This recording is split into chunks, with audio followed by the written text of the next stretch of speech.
When it comes to outdoor lighting, one of the first things you should know is to avoid backlighting the subject.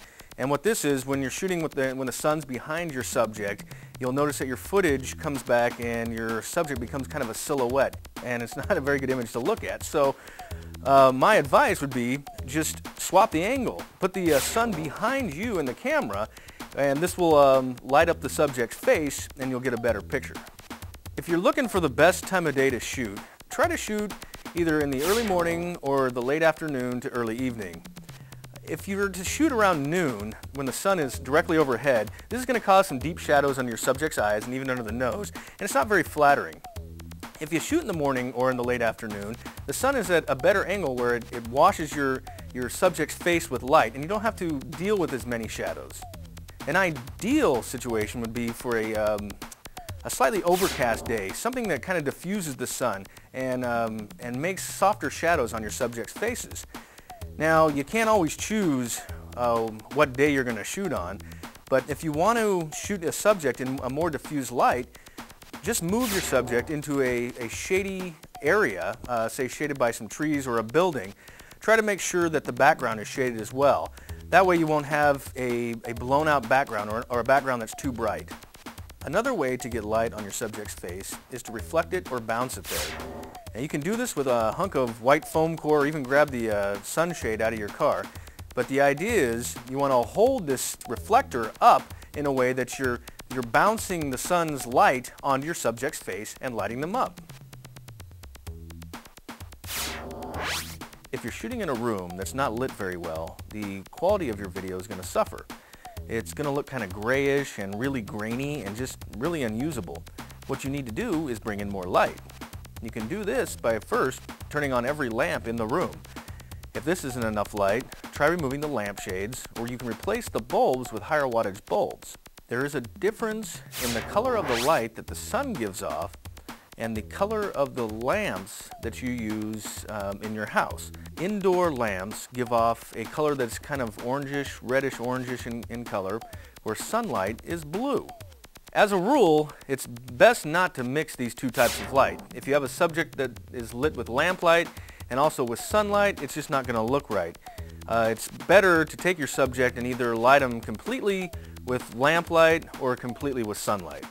Avoid mixing light as much as possible, but if your only choice to bring more light into a room is to open a curtain, then by all means do it. But if you do this, try to avoid shooting your subjects in front of this window, because then you're going to start having to deal with a backlit situation or silhouetting your subject. So remove your subject away from the window, but use the light to light up your subject. There are some professional tools that you can purchase to help you with your lighting. You can get an accessory light that is battery operated that you can mount on top of your camera. You can get professional quality reflectors that come in silver, gold, or white. Or you can also purchase a light kit that is complete with stands, barn doors, and focusable bulbs. You don't have to purchase these professional tools to improve your lighting. You may have everything you need lying around your house. A piece of cardboard wrapped in aluminum foil makes a really good reflector. So does a piece of poster board or a car sunshade. You may have a halogen light in your living room, or a drop light or shop lamp out in your garage. These are all excellent sources for lighting. Lighting is a really important part of making video, and it's really easy to do. By paying a little attention to the lighting, your videos will look a lot better.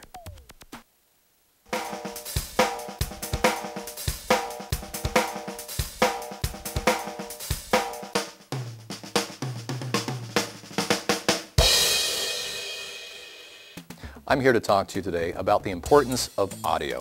Now, you're a videographer, not an audiographer, so you rightfully think that video is the most important part. Well, you're only half right. Audio is the important second half of your video. If your viewer sees this wonderful video that you've created, but the audio is less than perfect, well, let's be honest, in fact, it might stink. People are probably going to remember how bad the audio was, not how great your video was. So I'm going to talk to you today about a few of the key elements you can use to improve your audio. Let's start with the built-in mic. The built-in mic on most new cameras actually is probably pretty good. However, it does have some limitations. The sound will be best if you can get about 4 to 6 feet from your talent. Let's take a listen to what it sounds like when you're that close. Hi, and welcome to the Traveler's Journal. Each week we take you to a new city to highlight the points of interest. As you can tell, the sound is fairly clear. You don't hear a lot of background noise. It's fairly clean. In fact, this is a good rule of thumb with any microphone you use. Make sure you get it as close to your talent as you possibly can. Now, let's take a listen to what it sounds like when we move our talent between, let's say, 10 and 20 feet away. Hi, and welcome to the Traveler's Journal. Each week we take you to a new city to highlight the points of interest for travelers. Notice all the background noise. You're starting to hear crickets and birds, bikes in the background. You just don't have as much control over what your audio sounds like. So the rule here again is to get close to your talent. Let's say you had a busy street behind your talent. Well, you're going to hear a lot more of that street than you are of your talent. Well, let's let the fun begin. If the Traveler's Journal takes you to Columbia, South Carolina. Here's a trick. Just simply turn around. Use your body as a shield to put yourself between the background noise and your camera. You'll hear a lot more of your talent and a lot less of the street. Then let's let the fun begin as the Traveler's Journal takes you to Columbia, South Carolina. On a windy day, we have a whole nother set of problems with the built-in mic, and that's basically wind noise hitting the microphone. We'll also visit the more popular eateries and quaintest shops.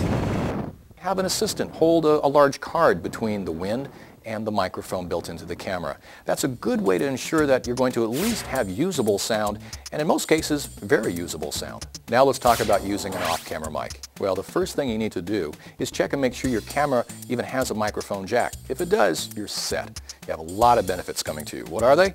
Well, simply, you're not locked into being only 4 to 6 feet away from your talent. You can move as far as a cable will stretch. It also removes the mic from the camera, so you're not going to hear motor noise and operator noise.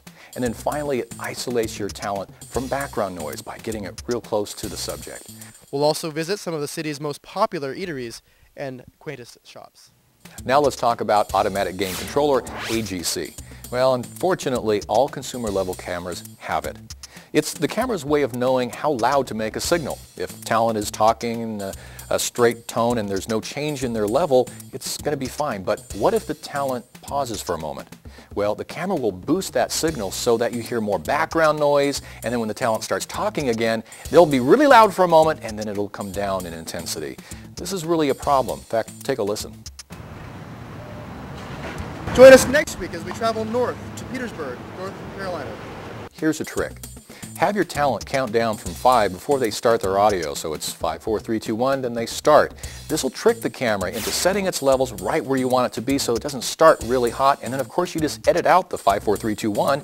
Nobody else has to be the wiser. Pay attention to your audio. You do that by wearing headphones. You wear headphones out in the field, even wear them in the studio. The headphones are going to tell you whether or not you have a problem when you can fix it. You'll find out background noise, you'll find out if your AGC is giving you a problem. Wear those headphones and you'll shoot cleaner audio.